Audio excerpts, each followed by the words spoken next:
আমাদের কথা স্পষ্ট, সবগুলা খুনের বিচার হতে হবে। বিশেষ করে 24-এর গণহত্যার বিচার অবশ্যই হতে হবে। আগে বিচার, তারপরে অন্য কাজ।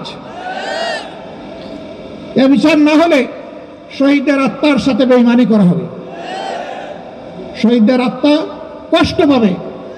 যারা বুক চিতিয়ে দেশবাসীকে আজকে কথা বলার, সম্মানের সাথে, মর্যাদার সাথে চলাফেরা করার পরিবেশ এনে দিয়েছে, আমরা তাদের সাথে বেঈমানি করতে পারবো না। আমাদের সন্তানদের আওয়াজ ছিল উই ওয়ান্ট জাস্টিস, আমরা বৈষম্য চাই না। তাই অবিচারের শিকার হয়ে আমাদের 11 জন কলিজার টুকরা শীর্ষ নেতৃবৃন্দ তারা দুনিয়া থেকে বিদায় নিয়েছে। কাউকে ফাঁসিতে ঝুলানো হয়েছে, কাউকে মৃত্যুর দিকে ঠেলে দেওয়া হয়েছে। আল্লামা গুলাম আজম রাহিমাহুল্লাহ থেকে শুরু করে আল্লামা দিলাওয়ার হোসেন সাঈদী পর্যন্ত সকলকে, তাদেরকে ঠান্ডা মাথায় বিচারের নামে হত্যা করা হয়েছে। আল্লাহ তাআলা সকল সুকর্ম এবং অপকর্মের পাওনা যথাযথভাবে মানুষকে একটা জায়গায় পরিপূর্ণভাবে দেবেন। আমি তাকে তার পরিপূর্ণ প্রতিদান নিজ হাতে দান করব। আবার যে ওরকম সূক্ষ্মাতে সূক্ষ্ম অপকর্ম করে আমার কাছে আসবে, তারও পাওনা আমি সেদিন চুকিয়ে দেব। মীর কাসেম আলী,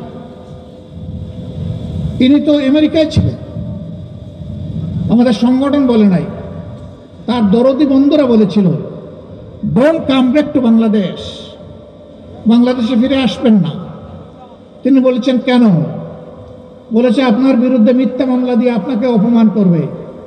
তিনি বলেছেন যদি আমার বিরুদ্ধে মিথ্যা মামলা দিয়ে আমাকে অপমান করে, আমি আদালতে এজলাসে দাঁড়িয়ে বলবো আমার বিরুদ্ধে সমস্ত অভিযোগ মিথ্যা। আমি বিদেশে বসে এই অপমানজনক জীবনযাপন করতে চাই না। আমি পলাতক, একথা আমি শুনতে চাই না। বরঞ্চ অন্যায়ের বিরুদ্ধে আদালতে গিয়ে আমি লড়াই করব। সেই লড়াই দুনিয়ায় যদি জিতি আলহামদুলিল্লাহ, না হয় আদালতে আখেরাতে আমি অবশ্যই জিতব।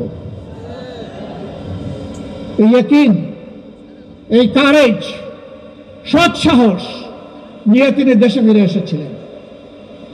তিনি জানতেন কি হবে, দেখতে পাচ্ছিলেন কি হবে, কিন্তু না, তিনি পালিয়ে থাকেননি। তিনি হতাশ হন, ভয় পান। কারণ যারা শুধু আল্লাহ তাআলাকে ভয় করে এবং ভালোবাসে, দুনিয়ার কোনো ব্যক্তি এবং শক্তিকে তার ভয় করার প্রশ্নই